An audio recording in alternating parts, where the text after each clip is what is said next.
নাও প্রতিদিন আমি এক নজর পড়ে ফেলাই দিচ্ছি। আমার উপদেশটা লাগবে না, এই দেশটা আমার বাপের। আমার বাপ জি, স্বাধীন জি। করে দিয়ে গেছে, আমি জানি এই দেশ আমি চিনি। এখানে আমি বাংলাদেশের বসে বসে কথা বলার তো শুট করে আবার আমার উপদেশটা বানাতে গেছে ওর একটা। দেশটা যদি তোর বাপের হ তাহলে তুই দাইলি কে থাকতি দেশে? আয় দেশে থাক, তাইলি কে? ওই 30 লক্ষ শহীদের যা তুগুলো ছা বাচ্চা আসিল, এগুলো সবগুলো শোন উনি আর তোর হেঁড়া দিয়ে ঢুকে দিতে, তোর হেঁড়ার বিষ মৃত্যু সোত মারানি একদম হেঁড়া দিয়ে ডাইরেক্ট শোন ঢুকে দিব ছাত্র গলে। আয় তোর বাপের দেশ, বুঝছস? তোর বাপের দেশ কইরা কইরা দেশের সম্পদ চুরি করি ইন্ডিয়ান লুকাইছস।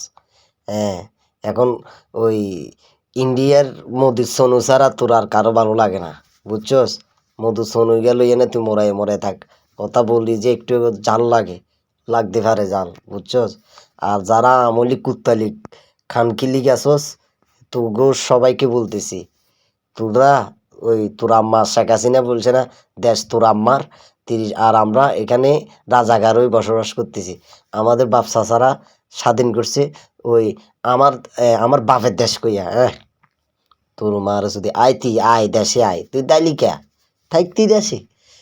ওই ছাত্রগুলো যা আছে ক্যাম্পাসের ছাত্র যা আছে বেগুনি তোর হেঁড়া দিয়ে একদম সোনো ডুবে দিত সৌদানি জি বাপের দেশ সৌদা দিয়ে না দাইলি কে থাকতি সোত মারানি।